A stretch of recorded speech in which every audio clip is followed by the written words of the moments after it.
कथा भाई मूला कीड़ जी की। लाहौर की बात है कि उस शहर में एक मूला कीड़ नाम के साहूकार रहते थे। समय के चक्कर ने उसकी बुद्धि को भ्रष्ट कर दिया। वह बुरे कर्म करने में लग गए थे। सबसे बुरा काम उसका जुए खेलने का था और शराब पीने का था। जुआ खेलते समय हार जीत दोनों की ही होती है। वह जुआ और शराब खेलते खेलते अपना सारा धन हरा कर कंगाल हो गए थे। अब केवल उसके पास घर के बर्तन और जिस जगह में वे रह रहे थे वही जगह उसकी बची थी। बाकी सब कुछ वह जुए में हार गए थे। हे भक्त जनों, इसकी पूरी कथा इस तरह है, सभी प्राणी ध्यान से सुने। मूले के पड़ोस में एक ऐसा नेक परिवार रहता था जो श्री गुरु नानक देव जी का बसाया हुआ था। वे गुरु जी के दर्शनों के लिए अक्सर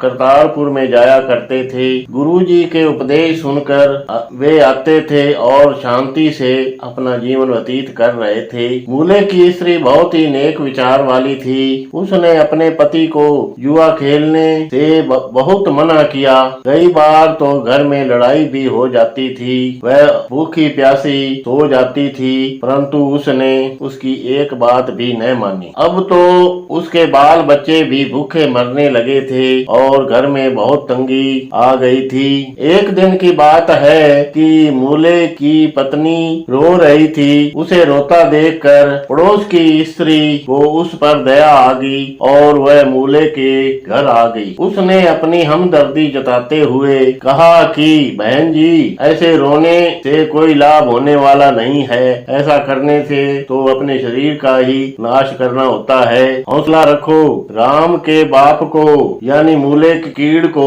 हमारे साथ करतारपुर भेज दें। वह वहां जाकर गुरुजी के चरणों में मत्था टेकेंगे। शायद वहां से उनकी कोई भूल बख्शी हो जाए और ये सीधे रास्ते पर चलने लग जाए। वे दाता हैं, जिन पर उनकी मेहरें हो जाती हैं वे निहाल हो जाते हैं। आगे से और पड़ोसन कहने लगी, प्रतापी के घर कितनी तंगी थी, देख अब वह राज कर रही है। वह हर महीने गुरु के दर्शनों के लिए करतारपुर जाती है। तुम दोनों भी हमारे साथ चले जाना। हो सकता है मूले की पत्नी को यह सलाह अच्छी लगी।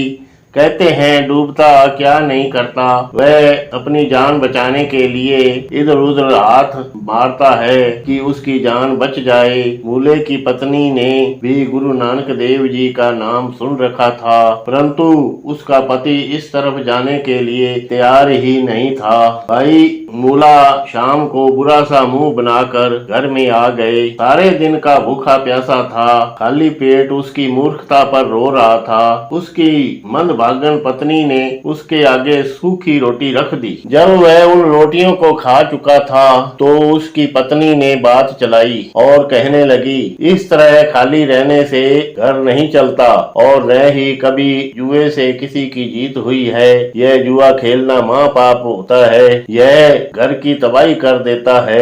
इसी जुए ने ही पांडवों को वनों में भेज दिया था। मूले की पत्नी ने प्यार से कहा, फिर ये पति जी, जुए में कभी किसी ने कुछ भी नहीं कमाया है। पैसे पैसे के लड़के जो पहले मुझे चाची या माता जी कहकर बुलाते थे, आज वे मुझे भरजाई कहने से भी नहीं शर्माते। इस आदर करने से तो अच्छा ही है मर ही जाएं। आगे से मूला कहने लगा, भगवाने भागों की हार होती है। कल किसी से 2 रुपए उधार लेकर जुए में लगाए थे, परंतु वह भी हार गया। कहते हैं शराब नरकों की नानी है और जुआ नरकों का नाना है। दोनों ही बसते हुए घर को उजाड़ देते हैं। दारू ले मरे और जुआ दे मरे। जो भी प्राणी इसकी गिरफ्त में फंस जाते हैं उनकी पीढ़ियां ही कर्जे में दब जाती हैं। जो प्राणी शराब पीने का आदी हो जाता है उसके गुर्दे और फेफड़े खत्म हो जाते हैं। बीमारी इतनी भयानक लग जाती है कि उसकी दौलत, उसकी औलाद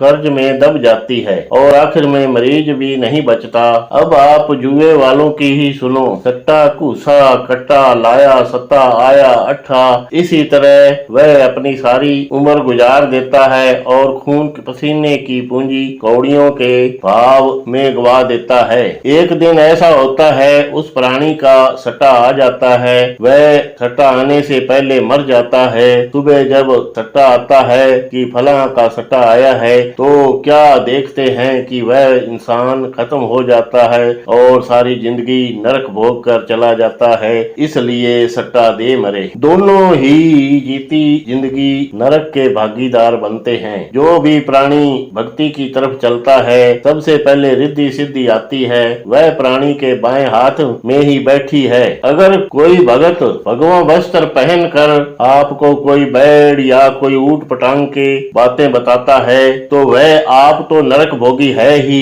तुम्हें भी नरक की ओर धकेल रहा है। ऐसे भगत अपना नाश करते हैं और समाज का भी नाश करते हैं। राम की मम्मी, आज तो मेरी ये हालत हो गई है कि जिस भी चीज को हाथ लगाता हूँ वह ही मिट्टी होती जा रही है। अब आप ही बताएं कि मैं क्या करूं। मैं तो यही सोचकर जुआ खेलता हूँ कि हो सके कभी पासा पलट जाए और बाजी अपने हक में आ जाए, परंतु यह तो मैं भी सोचता हूँ कि जुआ घाटे का घर है। यही सोचकर जुआ खेलता हूँ कि जुए का घाटा जुआ ही पूरा कर सकता है। इसलिए यह सोचकर लगाता हूँ कि कल को जरूर पासा मेरे हक में आएगा और मेरा गया हुआ धन वापिस आ जाएगा। आगे से मूले की पत्नी ने कहा, जुए का पट्टा हुआ कभी सूखी रोटी नहीं खा सकता। जब से मैं इस घर में आई हूँ, तुम सारी उम्र ही आप मारे चल रहे हो। अगर आज मेरी बात माने तो हो सकता है घर में सीधा चक्कर चल जाए। आगे से मूले कहने लगे,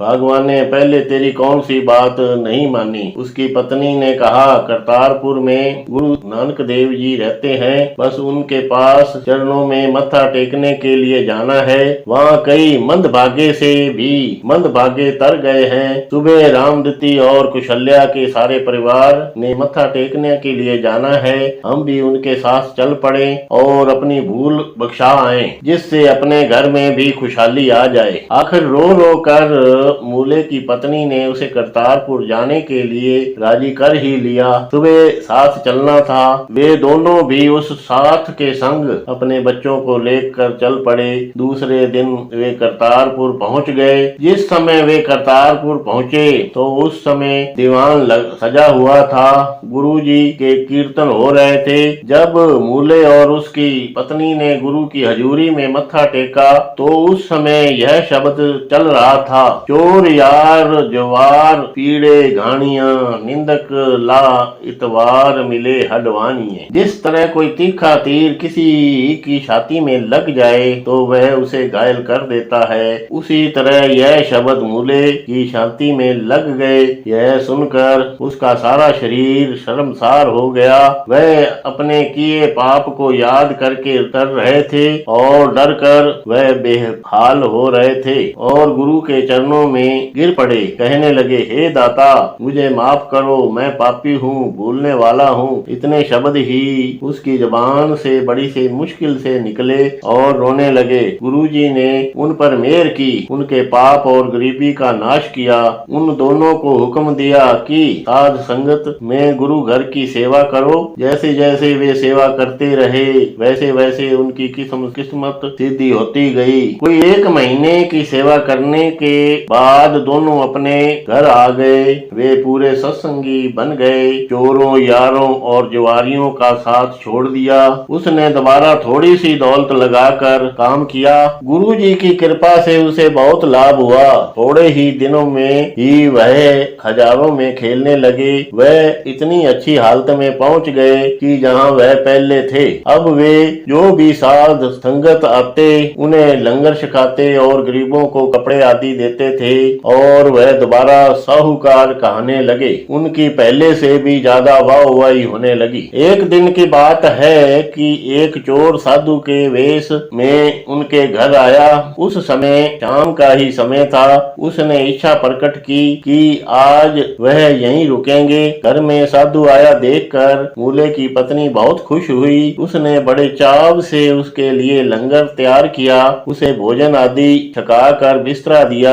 असल में वह साधु मूले के घर में चोरी करना चाहता था। जब आधी रात हुई, घर के सारे मेंबर सो गए तो वह उठा और घर में लगे ताले को तोड़ा और अंदर चला गया। उसके उसके हाथ में सोने के जेवरों का एक डिब्बा लग गया। उस डिब्बे को लेकर वह रातों रात चला जाना चाहता था, परंतु बड़े दरवाजे को ताला लगा हुआ था। अगर वह ताला तोड़ते हैं तो उसकी आवाज से मालिक जाग सकते हैं। घर की दीवारें बहुत ऊंची थी। जब चुपचाप घर से निकलने की उसकी कोई भी चाल कामयाब न हुई, इसलिए उसने मूले को जगाया और कहने लगे, महाराज जी, मेरा नित नेम है कि मैं आधी रात को के बाद मैं किसी के घर में नहीं रहता। मैं जंगल में जाकर भक्ति करूंगा, इसलिए मुझे जाने की इजाजत दे दें। आपकी बड़ी मेहरबानी होगी। चोर के ये वचन सुनकर मूले